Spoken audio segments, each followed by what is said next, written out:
So today we're going to do a short video on how to disassemble and reassemble a flintlock. In this case, we'll be using our round-faced English lock that we produce as an example. So the first step is we'll remove the mainspring. The mainspring is this item here. So we use, in order to remove it, we use a mainspring vise, which this is a mainspring vise.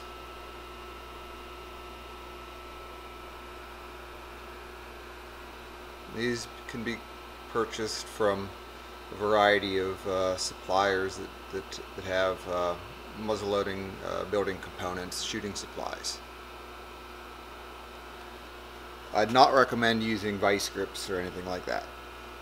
So we hook this little hook over the top of the mainspring, and then we slide this lower leg of the clamp as far out towards the end as possible. So we want to try to mimic the force that's on the spring when it's being used, and not squeeze. We want to spread the load out over as much of the spring as possible. So we'll tighten it up just enough the spring will come out. A little more. There we go. So the mainspring is now removed. Now you could let the pressure off if it's going to be disassembled for a long time, but in this case it's just going to be a short while, so we're just going to leave it clamped up in the same position that it's at right now. Okay, so the next step is we're going to remove the sear spring. And what's nice about this lock is you can just move the cock back a little bit, and you have access to the screw which holds the sear spring in place. Now, as far as screwdrivers, try to find a screwdriver that fits the slot well. If you have a screwdriver that doesn't fit the slot well, it's more prone to being damaged and wallowed out, that sort of thing. So loosen this up. Come on, baby. There we go. I usually back it out a little bit and then kind of try to pull it out. And that little tab there sticks in this slot in the plate to stabilize the spring. So now the spring with the screw is removed. It's a good idea you can just keep that screw in the spring, then you won't get confused of what screws go where. Next we'll remove the sear screw. The sear screw is right here. So again, we just loosen it, pull it out, just slide that back in there. Okay, now the bridle screw.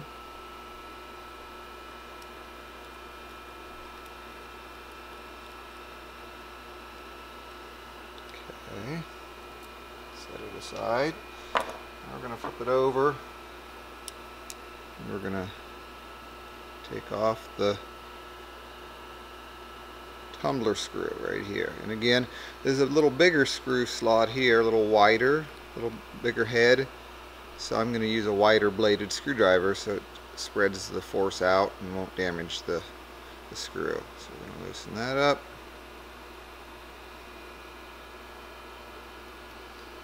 Okay. Now we need to remove the bridle. These bridles on our locks are held with these pins, and they can be a little bit stiff to pull out. You can wiggle it back and forth and get it out. Another little trick is you can just kind of tap it like this. And that'll push it out. So what I'm doing is I'm tapping the back of the tumbler or the cock, and it kind of forces the bridle out when you do it like that. Makes it quick and easy. So that just pops off. Now let's go ahead and just move our attention to the front of the lock. So we have the frizzen spring and we have the frizzen. So let's go ahead and remove the frizzen spring. There's different ways to accomplish this. You can use a mainspring vise. This one's a little smaller than the other one. The other one will probably work fine. And we can hook it over the spring and we can compress it. And we can come from the inside and we can remove the screw.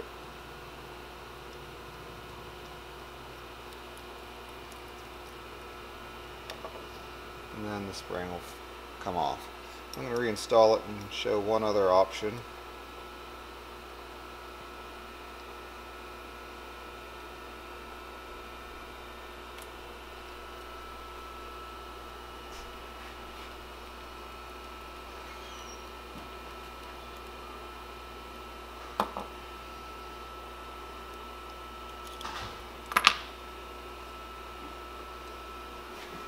So another option is to use a little tool that's shaped like this.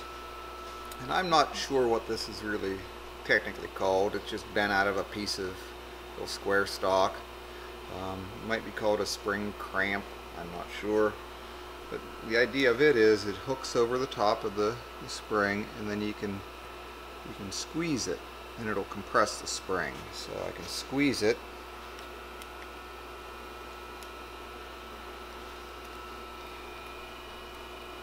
I can remove the screw, and then I can take the pressure off, and it will come out.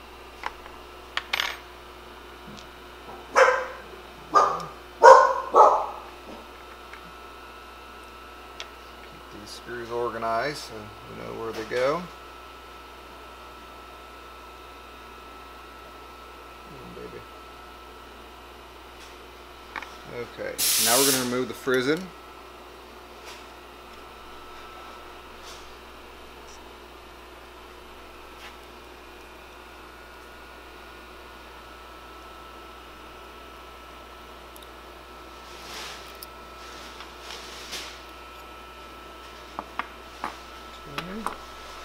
We can go ahead and take the top jaw out now if we want. Sometimes this will just stay in, but just some threads. So the last part that we need to remove is the tumbler. The tumbler is still attached to the cock, and it's there's a square shaft that you can see right here from the tumbler that the cock fits onto, and it needs to fit nice and tight in order that it doesn't move around and damage that joint. On our locks, the tumbler shaft has a very slight taper, so once it's broken free, it'll pop loose pretty quickly. So the best way to do this, to accomplish this task, is to use a punch. You can make a punch out of anything. A piece of brass is probably a good choice, but this just happens to be a piece of mild steel. We'll put the punch on top of the tumbler shaft, and we'll knock the tumbler out. So the best way to do this is to use a vise. It'll support the plate.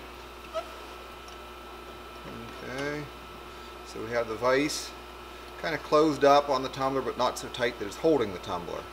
It's just, the tumbler can still move around, but it's the vise, top of the vise jaws are supporting the plate. I'm just going to stick my little finger in here, if it'll go, to grab the tumbler when it comes out. Take this punch, put it on the tumbler shaft,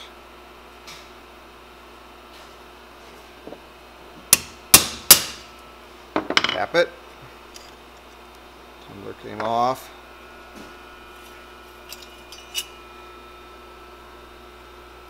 Excuse me, the cock came off, and now the tumbler's off. So those are all the pieces that we have then. So oftentimes people disassemble a lock to finish it, maybe to engrave it, do whatever kind of metal finishing you might want. So after you've done what you need to do with the lock, you can reassemble it. And we can more or less go in the opposite order that we took it apart. So let's put the tumbler back in. And while we're assembling it, we'll make sure that it's well lubricated. So on the high load points, I like to use a little bit of grease rather than oil. I use a little bit of this grease here.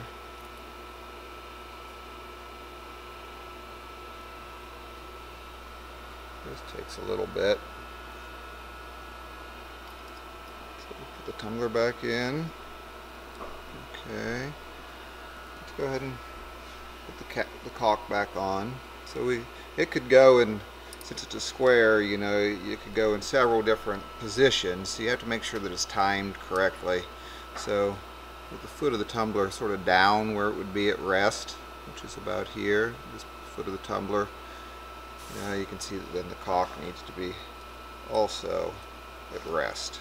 So that's the right position. Now to put this back together, you could just put this end of the tumbler on maybe a piece of aluminum. You can tap the caulk, tap it back on. A real nice easy way is also to just kind of squeeze it on in the vise.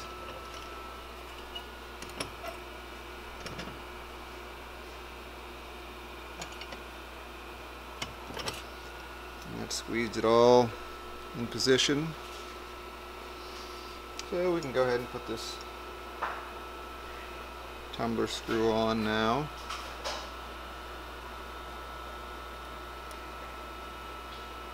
Oops.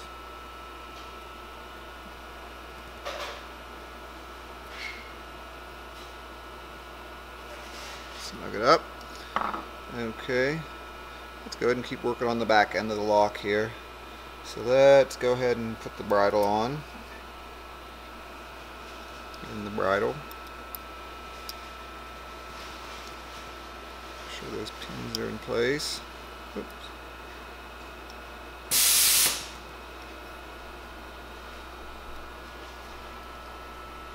That looks good.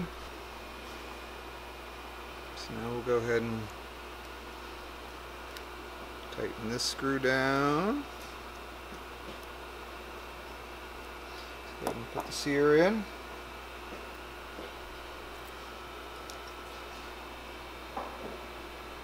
I got a little bit ahead of myself. It's good to put a little oil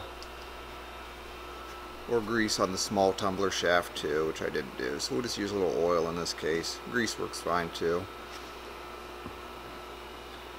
Then we're going to put a little oil on the sear as well. So this little bearing surface on the back side, we'll put a little oil. Maybe a little on the front. And maybe even a little bit on this screw where it pivots.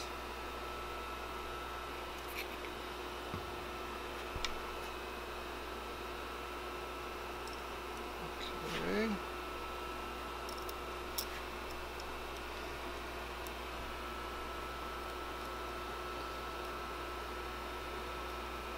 And we're going to tighten it up. In this case, notice how I have it nice and tight. It's tight, and the sear still moves. So this is a plug for our locks here. That is one of the quality features that we pay a lot of attention to.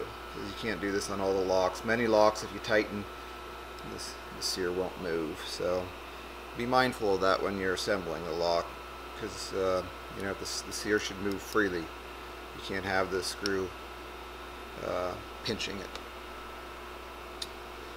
Okay, now we're going to put the sear spring back in place.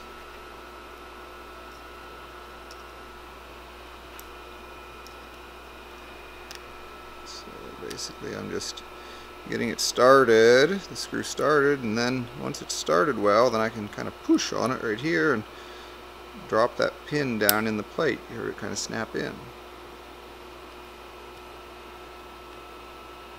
Okay, there we go. So let's move our attention now to the frizzen end of the lock. So let's put the frizzen in. And again, this should have a little grease on that toe right while we're at it, of the frizzen. And we're going to put a little oil on the screw. Should be good. Maybe a little bit on oil on the side of the frizzen too. Okay.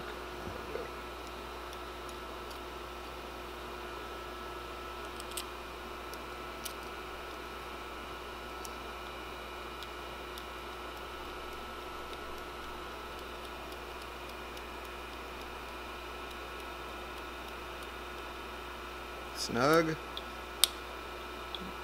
Looks pretty good. It's a little bit tighter than it should be. Let's see here. There's a little burr on there or something.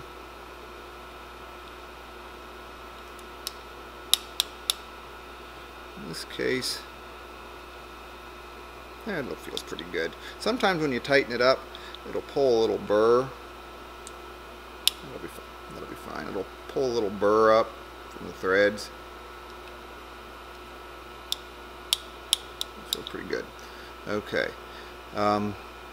Now we'll move to the frizzen spring. So let's go ahead and just use the vise here.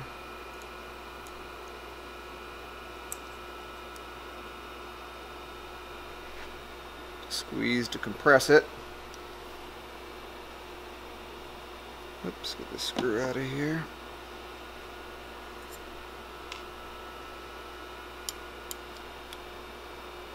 Okay, so I need to move the vise a little bit. See how the clamp is interfering with the toe there, the frizzen. Well, there we go. So now we'll squeeze it up. And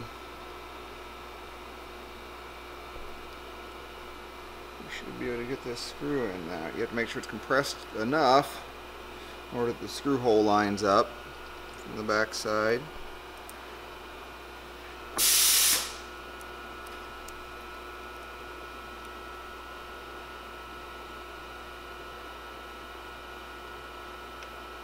Okay, there we go. So that's installed. Take the pressure off. You can work the frizzen. Feels quite good. Okay, so the last thing we'll do is almost the last thing we'll do is we'll put the mainspring in. So we'll drop this back. The mainspring's still compressed. Let's go ahead and put some grease on the end of the mainspring. There we go. That's definitely an area of high load. Now we're going to take it's in place. So basically I just sort of show that again. Little stud goes in this hole. Then there's a little catch that hooks underneath the bolster of the lock. So this goes in here and just kind of drops into place.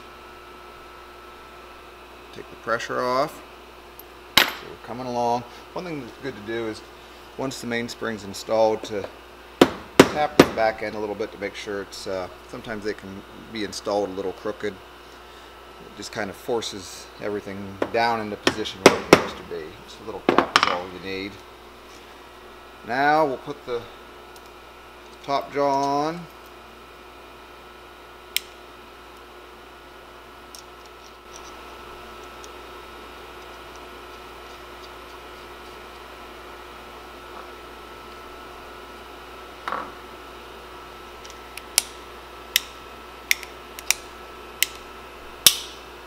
Looks very nice.